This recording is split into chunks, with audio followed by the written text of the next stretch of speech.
Shalom, this is Levi Shore. Welcome back to Swing Torah.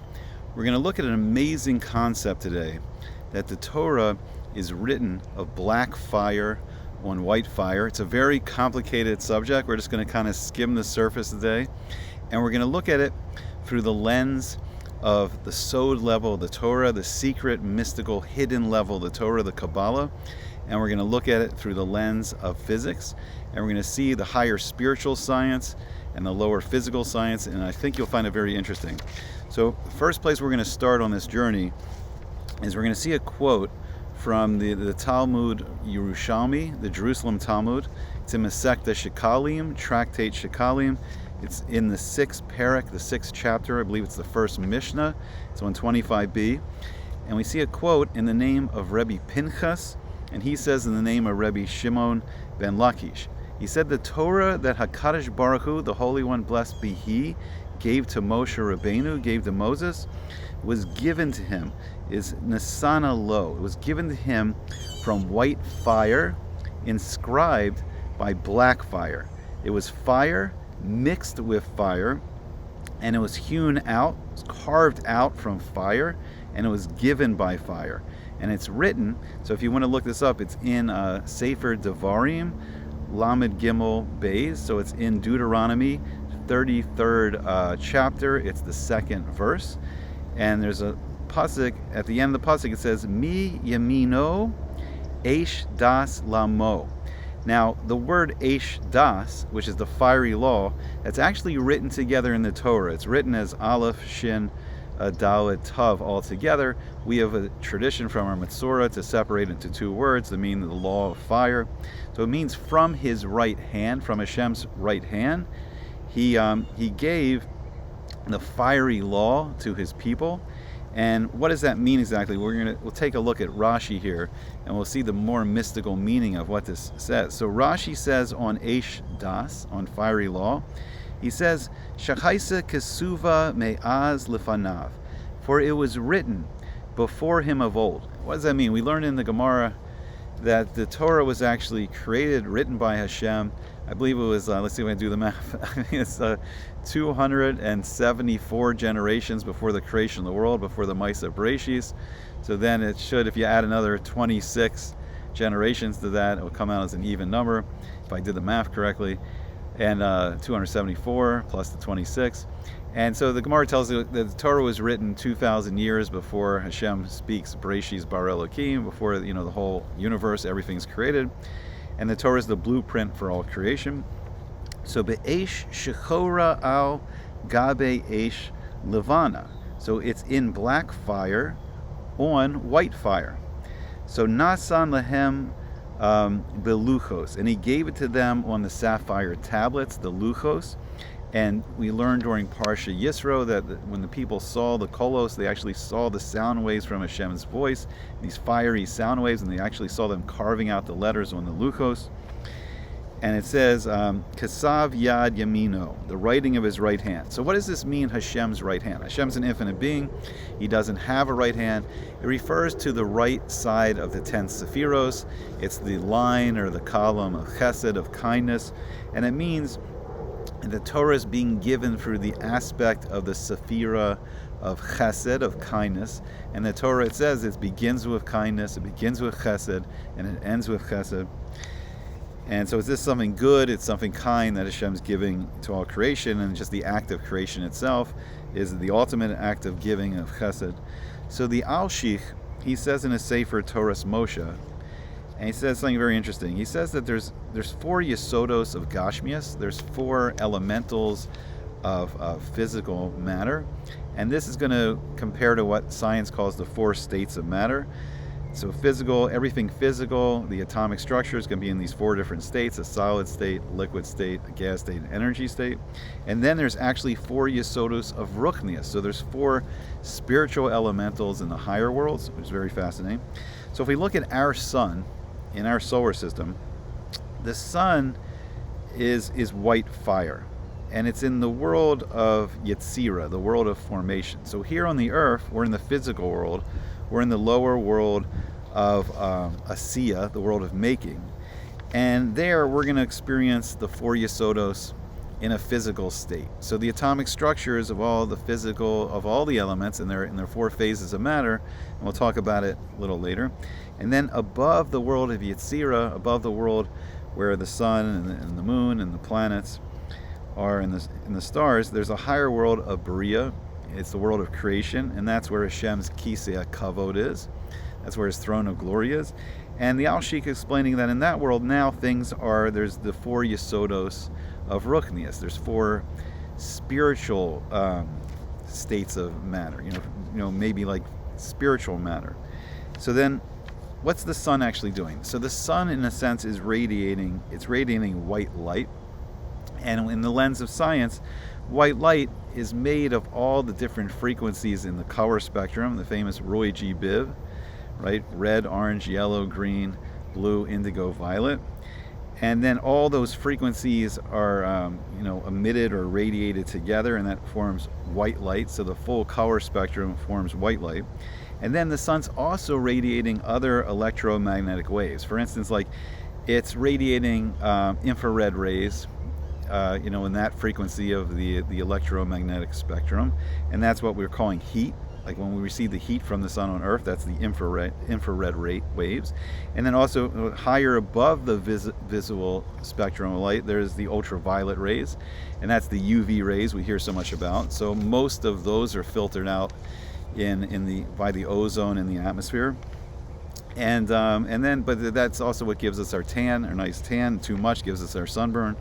So the sun, it's radiating like all these waves on the electromagnetic spectrum. Then we can get into the quantum theory of like these are really packets of photons in traveling in waves. We're not going to get into that, but it's very interesting.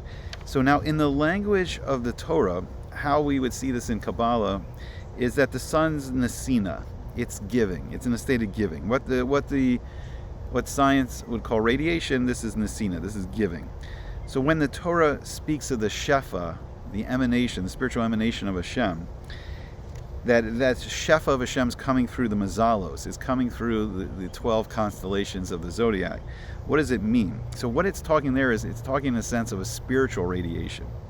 So there's a spiritual circuit board that radiates or gives this spiritual energy, or Shefa, and it comes from the source. It comes from the pure essence of Hashem, the Ein Sof, which means no end or infinite, the infinite source of the Ein Sof, the infinite essence of Hashem. And the spiritual energy, for instance, bracha, blessing, can come down, or chiyus, or life force, can come down, or refuah, or like healing, can come down.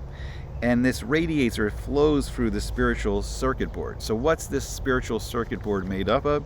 It's made of what we call the Sephiros, the Partsufim, the 22 Osius, the 22 letters of Lashon HaKodesh, the 22 letters of Hebrew, of the holy language. And it's made in a form of the 10 Sephiros, and it's called the Tree of Life, the Eitz Chaim formation. We're not going to get this very deep. We're not going to go so much into it right now. And then the spiritual circuit board, it flows from the source of the Ein Sof, and then it flows through 5 worlds of like Adam Kadmon, Atzilus.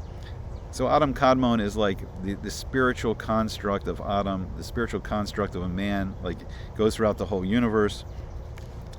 Atzilus is the world of like closeness to Hashem. Like things are very, I believe, Atzilus, there's no longer any Ra, there's no longer any evil at that high spiritual world. There's the world of Bria, which talked about the world of creation, where Hashem's Kisei Kavod is, where the throne room is. That was seen in the Nevuah, the prophecy of Yechezkel, of Ezekiel, when he saw the throne room. Described, for instance, like the Ophanim, these great spheres of, maybe suns themselves, these malachim, these angels that look like great, radiating light, and of spheres of light.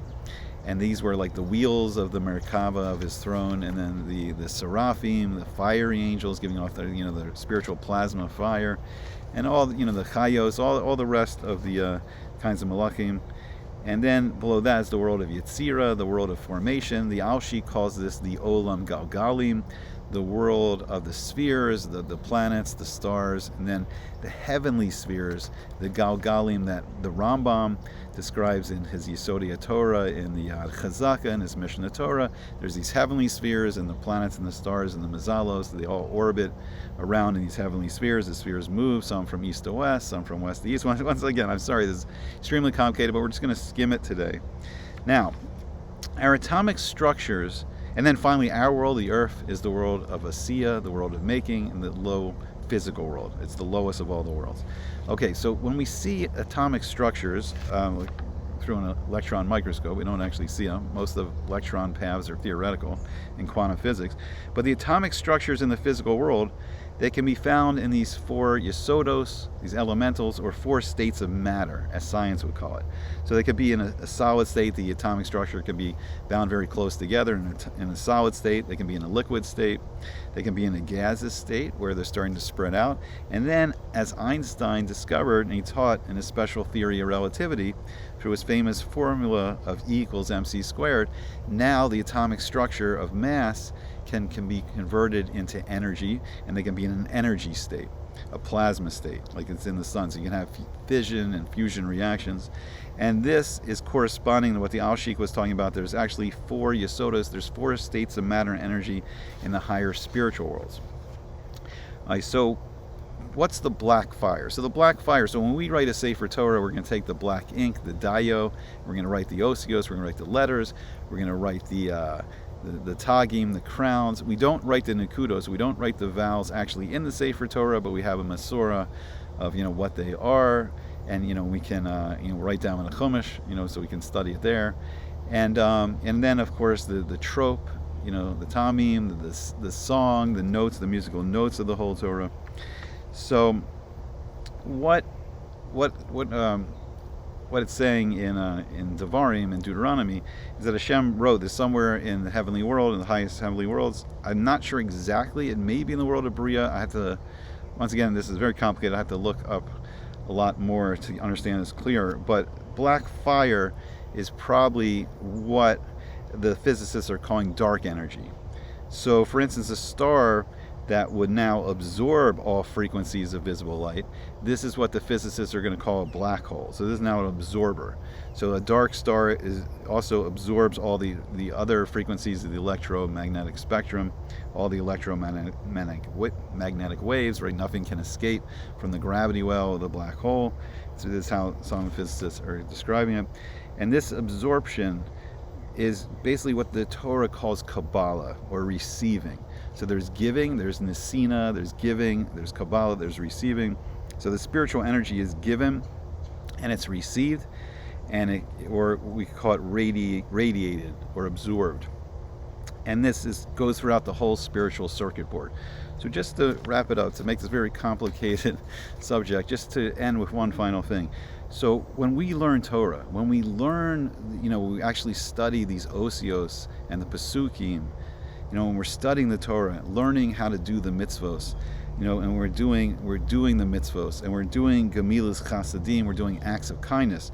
What this causes is it causes the good, the kedusha, the holy spiritual energy, the tahara, the pure spiritual energy, and this causes it to flow down through the circuit board, and it actually can flow into us. That's why we say asher kedushanan b'mitzvot sav, like you're actually making us absorb this kedusha, this holiness, the spiritual energy of holiness into ourselves, and then we bring it into the world, and we can bring bracha, blessing, into the world, and all the good stuff. Okay, I hope you enjoyed it. It's a very deep subject, and B'ezrat Hashem we'll go into it more in the future, and at some point I'd like to try to make some graphics for this, because it's very complicated and hard to understand, but I hope you enjoyed it. If you enjoyed it, help me out. Like, share, subscribe, all the good stuff. Make a comment. Let me know, what you think, and I hope to see you back soon on Sweet and Good Torah.